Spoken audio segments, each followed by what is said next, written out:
নমস্কার, যুক্তি তর্ক সঙ্গে অর্কই আপনাদের স্বাগত। আপনাদের সঙ্গে আমি অর্কপ্রভু সরকার। আমাকে এমন কিছু করতে হবে যা অস্বাভাবিক, কিন্তু সেটা না করলে বিচার ব্যবস্থার পবিত্রতা রক্ষা করা যাবে না। 26শে জানুয়ারি আনন্দবাজার পত্রিকায় বিচারপতি অভিজিৎ গঙ্গোপাধ্যায়ের পর্যবেক্ষণ হিসাবে এটি ছাপা হয়েছে। মহানাটকীয় 25শে জানুয়ারি কলকাতা হাইকোর্টে এই ধরনের ঘটনা অতীতে কখনো হয়েছে কিনা তথ্যবিজ্ঞ মহল সেভাবে বলতে পারছেন না। প্রথম কথা, বিষয়টা সম্পর্কে আপনারা জানেন যে জাতিগত শংসাপত্র জাল করে মেডিকেল কলেজগুলোতে সংরক্ষিত আসনে জেনারেল ক্যাটেগরির ছেলে মেয়েরা ভর্তি হয়েছিল। একটা মামলা হয়, সেই মামলায় মাননীয় বিচারপতি অভিজিৎ গঙ্গোপাধ্যায় সিবিআই তদন্তের কথা বলেন। সেই সিদ্ধান্তকে চ্যালেঞ্জ করে মুহূর্তের মধ্যে ডিভিশন বেঞ্চে যান রাজ্যের অ্যাডভোকেট জেনারেল কিশোর দত্ত। কিশোরবাবুর মুখ থেকে শুনে কলকাতা হাইকোর্টের মাননীয় বিচারপতি সৌমেন সেনের ডিভিশন বেঞ্চ সিবিআই তদন্তের স্থগিতাদেশ দেন। সিবিআই জাস্টিস গাঙ্গুলির এজলাসে ডিভিশন বেঞ্চের সিদ্ধান্তের কথা জানালে জাস্টিস গাঙ্গুলি বলেন যে কিভাবে এটা হলো। ডিভিশন বেঞ্চের সিদ্ধান্তের প্রতিলিপি দেখতে চান, ডিভিশন বেঞ্চের লাইভ স্ট্রিমিং এর রেকর্ডিং দেখতে চান, কিন্তু সেটা রাজ্যের সরকারের আইনজীবী দিতে পারেননি। তারপরে বিচারপতি সিবিআই তদন্তের নির্দেশ বহাল রাখেন এবং সিবিআইকে এফআইআর করতে বলেন এবং 2 মাসের মধ্যে তদন্ত শেষ করে আদালতকে জানাতে বলেন। বৃহস্পতিবার মাননীয় বিচারপতি সৌমেন সেনের নেতৃত্বাধীন ডিভিশন বেঞ্চ সিবিআই তদন্তের সিদ্ধান্ত খারিজ করে দেয় এবং একই সঙ্গে এফআইআরটাকেও খারিজ করতে বলে এবং সিবিআইকে সমস্ত নথি আদালতকে হস্তান্তর করতে নির্দেশ দেয়। এখন প্রশ্ন হলো, ধরুন আমি বা আপনি আদালতে কোনো মামলা করেছি, আদালতের সিঙ্গেল বেঞ্চ একটা রায় দিয়েছে, সেই রায় আমার বা আপনার পছন্দ হয়নি। আপনি কি মুহূর্তের মধ্যে ডিভিশন বেঞ্চে যেতে পারেন? তাহলে ডিভিশন বেঞ্চে যাওয়ার জন্য কিছু পদ্ধতি, কিছু প্রক্রিয়া আছে। আমার আপনার ক্ষেত্রে যেটা সম্ভব নয়, সেটা রাজ্যের এজির ক্ষেত্রে সম্ভব। আচ্ছা, নিয়োগ মেডিকেল কলেজে ভর্তির বিষয়ে সিবিআই তদন্তের নির্দেশ দিয়েছেন বিচারপতি গঙ্গোপাধ্যায়, দিয়েছিলেন। সেটা কি এতটা গুরুত্বপূর্ণ যে চোখের পলক ফেলার আগে ডিভিশন বেঞ্চ সেটাকে স্থগিতাদেশ দিয়ে দিল? এই প্রশ্নগুলো উঠছে। তবে যিনি মামলা করেছিলেন সিঙ্গেল বেঞ্চে, তিনি কি সিবিআই তদন্ত চেয়েছিলেন? এটাও একটা কিন্তু প্রশ্ন আছে। কিন্তু তারপরে অভিজিৎ বাবু নিজের এজলাসে বসে যে কথাগুলো বলেন সেটাকে বিস্ফোরণ বললে কম বলা হয়। তার সহকর্মী কলকাতা হাইকোর্টের মাননীয় বিচারক সৌমেন সেন রাজনৈতিক উদ্দেশ্য প্রণোদিতভাবে কোনো রাজনৈতিক দলের স্বার্থ রক্ষার কাজ করছেন বলে অভিজিৎ বাবু প্রকাশ্যে মন্তব্য করেন এবং একই সঙ্গে আদালতের অন্দরে ঘটা একটা খবর সামনে আনেন যে ক্রিসমাসের ছুটি পড়ার আগে কলকাতা হাইকোর্টের মাননীয় বিচারপতি অমৃতা সিনহাকে জাস্টিস সেন তার চেম্বারে ডেকে পাঠিয়েছিলেন। সেখানে তিনি নাকি বলেন অভিজিৎ বাবুর দাবি জাস্টিস সিনহার কোনো কথা আমরা জানতে পারিনি, তাই অভিজিৎ বাবুর দাবি, তিনি আদালতে যা বলেছেন, যে জাস্টিস সৌমেন সেন বিচারপতি সিনহাকে বলেন যে অভিষেক বন্দ্যোপাধ্যায়ের ব্রাইট পলিটিক্যাল ফিউচার আছে, তাকে যেন ডিস্টার্ব করা না হয়, তার এজলাসে যেসব মামলাগুলো চলছে ওই প্রাথমিকের শিক্ষক নিয়োগ দুর্নীতি, সেগুলো যেন খারিজ করে দেওয়া হয় এবং জাস্টিস সিনহার এজলাসে লাইভ স্ট্রিমিং যেন বন্ধ করা হয়। এটা জাস্টিস অভিজিৎ গঙ্গোপাধ্যায় তার এজলাসে বসে বলেছেন। জাস্টিস অমৃতা সিনহার কোনো বক্তব্য জানা আমাদের পক্ষে সম্ভব হয়নি, অথবা আমার পক্ষে সম্ভব হয়নি, তাই অভিজিৎ বাবুর বক্তব্য, অভিজিৎ বাবুর দাবি হিসাবেই আমি এটাকে উল্লেখ করছি। এবং জাস্টিস সৌমেন সেনের মুখ থেকেও আমরা কিচ্ছু শুনিনি। এবং জাস্টিস সেন 2 বছর আগে ওড়িশা হাইকোর্টে বদলি হয়েছিল, কেন এখনো তিনি সেখানে যাননি সেই প্রশ্ন তুলেছেন তিনি। অনেকে বলছেন যে কথাগুলো জাস্টিস গাঙ্গুলি বলেছেন সেগুলো যদি সত্যি হয় তাহলে গুরুতর অভিযোগ, এটা ইমপিচমেন্ট পর্যন্তও যেতে পারে। নজিরবিহীন অভিযোগ। এবং কলকাতা হাইকোর্টের ইতিহাসে এই ধরনের ঘটনা ঘটেছে বলে প্রবীণ আইনজীবীরাও কিন্তু বলতে পারছেন না। তারপরে অ্যাডভোকেট জেনারেলের সঙ্গে বাকযুদ্ধে জড়িয়ে পড়েন জাস্টিস গাঙ্গুলি। সূচনাটা করেছিলেন কিন্তু অ্যাডভোকেট জেনারেল। কেন হঠাৎ করে তিনি অভিজিৎ বাবুকে বললেন যে তিনি বিজেপির টিকিটে লোকসভায় প্রতিদ্বন্দ্বিতা করতে পারেন, এরকম নাকি শোনা যাচ্ছে। তখন অভিজিৎ বাবু মাননীয় এজিকে বলেন যে তিনি কিভাবে কাকে ধরে দ্বিতীয়বারের জন্য এজি হয়েছেন তিনি সেটা জানেন। অ্যাডভোকেট জেনারেল কলকাতা হাইকোর্টের বারের প্রধান, সুপ্রিম কোর্টেও এই বিষয়টা উল্লেখ হয়। মুকুল রোহাতগি বলেন যে সুপ্রিম কোর্ট নীরব দর্শক থাকতে পারে না, ব্যবস্থা নিতে হবে। সেই জন্য 2014 যে প্রাথমিক পরীক্ষা হয়েছিল, 16-20-তে যে 42,000 নিয়োগ হয়েছিল, কলকাতা হাইকোর্টের 2টো সিঙ্গেল বেঞ্চে সেই মামলা চলছে। Justice Amrita Sinha, justice Abhijit Gangopadhyay, supreme court নির্দেশ দিয়েছে যে কোনো অবস্থাতেই সেই মামলাগুলো সিঙ্গেল বেঞ্চে হবে না, ডিভিশন বেঞ্চে মামলাগুলো শোনা হবে। মার্চ মাসে পরবর্তী আবার শুনানি। নজিরবিহীন ঘটনা। বৃহস্পতিবার রাতে কলকাতা হাইকোর্ট জানিয়েছে যে মাননীয় বিচারক সৌমেন সেনের এজলাসে এই স্কুল টুল সম্পর্কে এই নিয়োগ টিয়োগের মামলাগুলো আর থাকবে না। এটা জাস্টিস তপব্রত চক্রবর্তীর এজলাসে শুনানি হবে। কিন্তু ক্রোনোলজিটা কি দেখুন, এটা সাধারণ মানুষের মধ্যে একটা কিন্তু ধারণা আছে যে কিছু হলেই ডিভিশন বেঞ্চ স্থগিতাদেশ দিয়ে দেয়। সিবিআই তদন্ত নির্দেশ দিয়েছেন মেডিকেল কলেজে ভর্তির দুর্নীতির প্রসঙ্গে।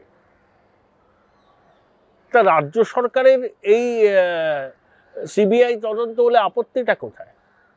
তাহলে কি প্যান্ডোরার বাক্স খুলে যাবার ভয়?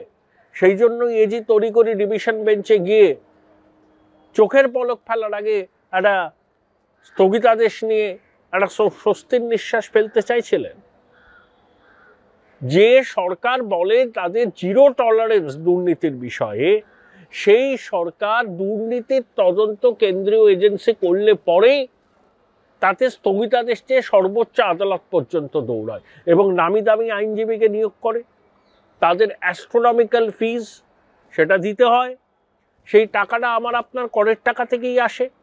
তাহলে আমাদেরও তো জানার অধিকার আছে যে তদন্ত মানে কেন্দ্রীয় তদন্ত বন্ধ করার আর্জি জানিয়ে কতবার রাজ্য সরকার সুপ্রিম কোর্টে গেছে এবং তাতে কত খরচ হয়েছে, এটা তো আমরা জানতে চাইতে পারি। জানতে চাওয়ার মধ্যে তো দোষের কিছু নেই, মহাভারত অশুদ্ধ হয় না। কিন্তু আদালত চত্বরে যে ঘটনা ঘটল বৃহস্পতিবার, সেটা নজিরবিহীন। অনেকে বলছেন যে জাস্টিস গাঙ্গুলি ক্ষোভের জ্বালামুখ খুলে দিয়েছেন এবং তিনি সচেতনভাবে বলেছেন, তিনি জানেন বিতর্ক হবে, তোলপাড় পড়ে যাবে আইনজীবী মহলে, রাজনৈতিক মহলে, কিন্তু জেনে শুনে তিনি, অনেকে বলছেন বিড়ালের গলায় ঘন্টিটা বাঁধবার উদ্যোগ নিয়েছেন। দেখুন, জাস্টিস গাঙ্গুলির বিভিন্ন রায়ে তদন্ত হয়েছে, এসএসসি সার্ভার থেকে তদন্তকারীদের তথ্য সংগ্রহ করতে বলেছিলেন, কেন্দ্রীয় বাহিনী দিয়ে এসএসসির দপ্তর ঘেরাও করতে বলেছিলেন। সেই তদন্তের ফলেই আজকে পার্থ, মানিক সব জেলে, শিক্ষা দপ্তরের অনেক কর্তা জেলে, কিছুটা অগ্রগতি হয়েছে। পার্থ তো মানিক তো কম প্রভাবশালী নয়, সর্বোচ্চ প্রভাবশালী নাও হতে পারে। তাই শাসক দলের একটা জাতক ক্রোধ আছে জাস্টিস গাঙ্গুলির প্রতি। কালকাছোড়া দেবাংশু যে ভাষায় সমাজ মাধ্যমে জাস্টিস গাঙ্গুলির সমালোচনা করেন, অভিজিৎ দা ইত্যাদি ভাষা প্রয়োগ করেন, কুণালবাবুও কম যান না। তাহলে একটা জিনিস তো মানুষ বুঝতে পারছেন যে জাস্টিস গাঙ্গুলির প্রায় পর্যবেক্ষণ শাসক দলকে বিড়ম্বনায় ফেলেছে, তাই তারা কাউন্টার করছেন। কিন্তু তা সত্ত্বেও কলকাতা হাইকোর্টে বৃহস্পতিবার যা ঘটল সেটাকে কিন্তু সাধু লক্ষণ বলা যায় না। কথা বলেছিলাম অধ্যাপক বিজেপি মুখপাত্র বিমল শঙ্কর নন্দর সঙ্গে। বিমল দা, বলো। বিচারপতিরাই যখন কাজ করায় তখন কি বিচার হবে, কি বলবে? একদম সাংঘাতিক অবস্থা। তখন একটাই হবে, সেটা হচ্ছে দেশের মানুষের বিচার ব্যবস্থার প্রতি আস্থা চলে যাবে, এবং যেটা অত্যন্ত বিপজ্জনক। তার কারণ পশ্চিমবাংলায় বা সাম্প্রতিক ঘটনাবলী প্রেক্ষাপটে একটা বিষয় তো দেখা গেছে যে মানুষের কিন্তু শেষ ভরসাস্থল বিচার বিভাগ, এবং অনেক বিচারপতি প্র্যাকটিক্যালি মানে ঈশ্বরের মতো পূজিত হন, কারণ তারা খুব সাহস করে কিছু দুর্নীতির বিরুদ্ধে রুখে দাঁড়ান। হয়তো কখনো কখনো স্টেপিংটা ওভারস্টেপিং হয়ে যায়, কিন্তু দুর্নীতির বিরুদ্ধে লড়াইটাকে তো অস্বীকার করা যায় না। ঠিক। তারা যখন মানুষের চোখে অত্যন্ত সম্মানের জায়গায় বসে যান, তখন ধরে নিতে হবে মানুষ এই ধরনের দুর্নীতিকে আর নিতে পারছে না, তার বিরুদ্ধে যে লড়াই করবে মানুষ তার পাশে দাঁড়াবে। একসময় মুম্বাইতে ওখানকার পুরসভার একজন অ্যাসিস্ট্যান্ট কমিশনার, সে ওখানে বেআইনি বাড়ি ভাঙতো। মুম্বাইতে তার জনপ্রিয়তা যে কোনো রাজনৈতিক নেতার চেয়ে বেশি ছিল। ঠিক যেরকম এই মুহূর্তে পশ্চিমবঙ্গে অভিজিৎ গঙ্গোপাধ্যায়ের যে জনপ্রিয়তা অনেকের চেয়ে বেশি, তার কারণ হচ্ছে দুর্নীতির বিরুদ্ধে তিনি রুখে দাঁড়িয়েছেন। এখন কথা হচ্ছে যে বিচারপতিদেরই একজন আরেকজন বিচারপতি সম্পর্কে যেটা অভিযোগ তুলেছেন, এবং মানুষের ব্যক্তিগত অভিজ্ঞতার সঙ্গে সেটা কিছু কিছু ক্ষেত্রে হয়তো মিলে যাচ্ছে, তাতে তো মানুষের মধ্যে আতঙ্ক তৈরি হয়েছে। শুধু বিরক্তি বা ক্ষোভ নয়, আতঙ্ক, যে এতে আগামী দিনে বিচার ব্যবস্থার কি হবে সেটাও যদি নষ্ট হয়ে যায়। ফলে এই ব্যাপারে অবিলম্বে সুপ্রিম কোর্টের হস্তক্ষেপ এবং কেন্দ্রীয় সরকারের হস্তক্ষেপ চাই, কারণ যে অভিযোগ উঠেছে গুরুতর, এটা তদন্ত করা, এবং কোনো বিচারপতির বিরুদ্ধে কোন রকম অভিযোগ প্রমাণিত হলে কিন্তু তার বিরুদ্ধে ইমপিচমেন্ট আসতে পারে। সুতরাং এক্ষেত্রে আমি মনে করি কেন্দ্রীয় পার্লামেন্ট এবং কেন্দ্রের সুপ্রিম কোর্ট সে ব্যাপারে অবিলম্বে ব্যবস্থা নেওয়া উচিত। থ্যাংক ইউ বিমল দা, থ্যাংক ইউ।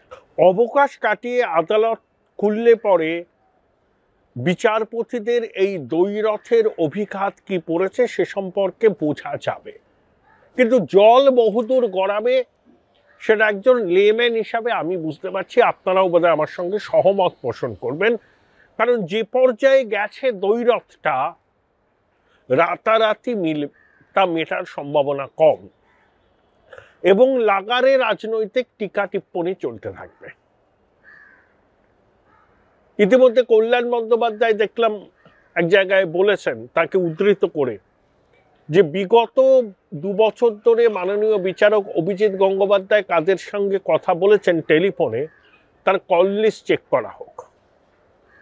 অরুণবাবু বলেছেন যে তিনি অভিজিৎ বাবুকে অনেকদিন ধরে চেনেন, কার্যত বলেছেন যে ব্যর্থ উকিল, সেই জন্যই 56 বছর বয়সে জজ হয়েছেন।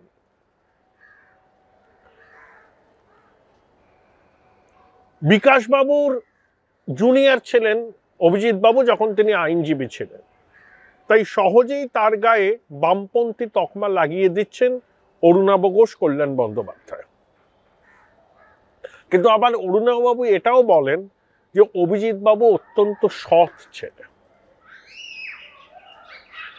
এরকম একটা পরিস্থিতির মধ্যে দাঁড়িয়ে আছে, কারণ প্রচুর সংবেদনশীল বিষয়ে শুনানি হচ্ছে কলকাতা হাইকোর্টের বিভিন্ন বেঞ্চে, জাস্টিস সিনহার বেঞ্চে, জাস্টিস গাঙ্গুলির বেঞ্চে, জাস্টিস মান্থার বেঞ্চে, জাস্টিস বিশ্বজিৎ বসুর বেঞ্চে, জাস্টিস দেবাংশু বসাকের বেঞ্চে। আর বিচারপতিদের আক্রমণ করা তৃণমূল অভ্যাসে পরিণত করে ফেলেছে। রায় মনোনীত না হলেই তারা কদর্য ভাষায় বিচারপতিদের আক্রমণ করে। হলদিয়ার সভা থেকে অভিষেক যা সূচনা করেছিলেন সেই ধারা এখনো চালু রয়েছে। তবে বৃহস্পতিবার কলকাতা হাইকোর্টে যে ঘটনাটা ঘটেছে সেটা শুভ লক্ষণ নয়, যদিও অনেকে বলছেন জাস্টিস গাঙ্গুলির ক্ষোভের বহিঃপ্রকাশ। সেই সানি দেওলের বিখ্যাত সংলাপ আছে না, তারিখ পে তারিখ, তারিখ পে তারিখ, তারিখ পে তারিখ। মানুষ কিন্তু তারিখ পে তারিখ চায় না, মানুষ চায় দ্রুত বিচার, দ্রুত রায়। অনেকের জুতোর শুকতলা খুলে যায় আদালত চত্বরে ঘুরতে ঘুরতে ঘুরতে। জাস্টিস গাঙ্গুলি এই ট্র্যাডিশনটাকে ভাঙতে চেয়েছেন, সেটা হয়তো অনেকের পছন্দ নয়, কায়েমি স্বার্থে ঘা লেগেছে, তাই হয়তো এই সমস্ত ঘটনার ঘন ঘটা। কথা বলেছিলাম প্রবীণ আইনজীবী সিপিআইএম এর রাজ্যসভার সাংসদ বিকাশ ভট্টাচার্য। বিকাশদা, অর্ক বলছিলাম। বলুন। বিকাশদা, কি বিষয়টা কি হয়েছে? জাস্টিস গাঙ্গুলি যেভাবে বললেন, জাস্টিস আজকে তো আমি কোর্টে ছিলাম না, সুতরাং বিষয়টা কি হয়েছে সেটা ঠিক বলতে পারবো না। অর্ডারে যা আছে সেখান থেকে আপনাকে বিষয়টা কি বুঝতে হবে। একটু বলুন না। অর্ডারের কপিটা কিন্তু আমি দেখিনি। না, শুনেছেন তো? শুনেছি, আর শোনার ভিত্তিতে বলাটা আমার পক্ষে খুব ওয়াইজ হবে। তবে যেটুকু কমেন্ট উনি বোধহয় রেকর্ড করেছেন যে জাস্টিস সোমেন সেন তিনি ইনফ্লুয়েন্স করার চেষ্টা করেছিলেন অমিতাকে, এটা হচ্ছে বক্তব্য। এখন সেটা যদি হয়ে থাকে ভেরি আনফর্চুনেট, হওয়া উচিত হয়নি। দুটোই আনফর্চুনেট। প্রথমত কোর্টের অর্ডারে এটা রেকর্ড করা ঠিক হয়নি, আর দ্বিতীয়ত জাস্টিস সোমেন সেনও যদি করে থাকেন অত্যন্ত অন্যায় করেছেন। বিচারপতি বিচার প্রক্রিয়াতে তার সিনিয়রিটিকে কাজে লাগিয়ে যদি বলে থাকেন, that is also very very unfortunate এবং ইমরাল, এটুকু বুঝতে পারি। কিন্তু মানে এই ধরনের বিচারপতিদের পারস্পরিক বোঝাপড়ার অভাব বা বলুন বিবাদ এভাবে যদি সামনে চলে আসে, জুডিশিয়ারির প্রতি মানুষের আস্থা চলে যাবে। খুব খুব খারাপ। আমি তাই বললাম তো, খুবই আনফর্চুনেট। এটা না হওয়াই উচিত ছিল, এটা করে কেই ভালো করলেন না। আজকে সুপ্রিম কোর্ট আবার একটা অন্তর্বর্তী রায় দিয়েছে যে প্রাথমিকে নিয়োগ দুর্নীতির যেসব মামলা টামলা চলছে কোনো সিঙ্গেল বেঞ্চ আর শুনবে না সেটা। ডিভিশন বেঞ্চই তো শুনছে, এখানে তো ডিভিশন স্পেশাল বেঞ্চই শুনছে। না, সেটা তো আপনার এসএসসি, এটা বলছে প্রাথমিক। প্রাথমিক ডিভিশন বেঞ্চ আসুক, কোনো যায় আসে না, কোনো অসুবিধা নেই। আমি তো আগের দিন কোর্টের কাছে বলেছি ডিভিশন বেঞ্চে পাঠিয়ে দাও। আচ্ছা আচ্ছা, জাস্টিস সৌমেন সেনের কি উড়িষ্যায় হাইকোর্টে বদলি হওয়ার কথা ছিল? 2 বছর আগে সেই নির্দেশ এসেছিল। শুনেছিলাম। আচ্ছা, তাহলে এখনো তার বদলিটা কিন্তু কার্যকর হয়নি। না, আদেশই বেরোয়নি তো, কার্যকর হবে কি করে? আচ্ছা আচ্ছা, কিন্তু আপনি মানে বিকাশ দা, এই যে বিষয়, এটা কিন্তু আপনার দীর্ঘ ওকালতে জীবনে এরকম শুনেছেন কখনো যে একজন বিচারপতি এজলাসে বসে আর একজন বিচারপতিকে তুলোধনা করছেন? আনপ্রেসিডেন্টেড, এটা বলতে পারি। আপনারা আনপ্রেসিডেন্টেড, আমার মনে আছে সেটা, তখন আমরা খুবই জুনিয়র।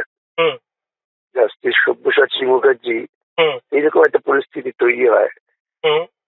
বিচারপতি এসসি দেব তখন বোধহয় রিটায়ার করেছেন বা রিটায়ার করার মুখোমুখি। এরকম একটা পরিস্থিতি আমাদের চেম্বারে সবাইকে ডেকে বললেন, এটা নিয়ে তোমরা বাইরে কেউ কোনো কথা বলবে না, আমরা আমাদের জুডিশিয়ারি দিক থেকে যা করার করছি। That was the trend, that was the decency. এখন এখানে দুজনেই এই ডিসেন্সি ব্যারিয়ারটা ব্রেক করেছেন। বিকজটা 4-5 বছর আগে আবার মনে আছে সুপ্রিম কোর্টের 4 জন বিচারপতি সাংবাদিক বৈঠক করেছিলেন সুপ্রিম কোর্টের রোস্টার ইত্যাদি সম্পর্কে। রোস্টার নেই, সেটা শুধু রোস্টার বিষয় ছিল, আর কিছু না। তাদের খুব ছিল যে যেভাবে মামলা ডিস্ট্রিবিউশন হচ্ছে হিয়ারিং এর জন্য, সেটা ঠিক না, এইটাই ছিল তাদের গ্রিভান্স। সেটাও না করলেই ভালো হতো, আনপ্রেসিডেন্টেড। আজকে মাননীয় এজি জানিয়েছেন জাস্টিস গাঙ্গুলির এজলাসে, উনি শুনেছেন জাস্টিস গাঙ্গুলি নাকি বিজেপির ওই লোকসভা নির্বাচনে লড়তে চলেছেন। জাস্টিস গাঙ্গুলি বলেছেন যে এসব থেকে শোনেন। এই যে পুরোপুরি রাজনৈতিক বিষয় আখড়া চর্চা হয়ে যাচ্ছে। শুনুন, এই দুর্নীতির মামলায় যত দুর্নীতির ব্যাপারটা সামনে আসছে, ততই তৃণমূল কংগ্রেস আপ্রাণ চেষ্টা করছেন এর পেছনে একটা রাজনৈতিক রং চড়াবার। এবং আপনারা জানেন যে ইতিপূর্বে মমতার ইলেকশনের মামলা যখন জাস্টিস কৌশিক চন্দ্রের ঘরে শুনানি দিয়ে এসেছিল, সেটা ছাড়া শুনানি করেনি, তখনই তার বিরুদ্ধে রাস্তাঘাটে তৃণমূলের আইনজীবীরা মিছিল টিছিল করেছিল। এটা আমরা দেখেছি, রাজশেখর মান্তার নাম করে বাড়িতে পোস্টার করেছে অভিজিৎ গাঙ্গুলি, অমিতা সিনহা। যারাই ওদের বিরুদ্ধে রায় দেবেন এবং আগামী দিনে ডিভিশন বেঞ্চে যারা সচিন, তাদের বিরুদ্ধে ওদের গুঞ্জন শুরু হয়ে গিয়েছে। ওরা এইসব করে বিচারপতিদের একটু ভয় পাইয়ে দেওয়ার চেষ্টা করছে, আমি কিছুই না।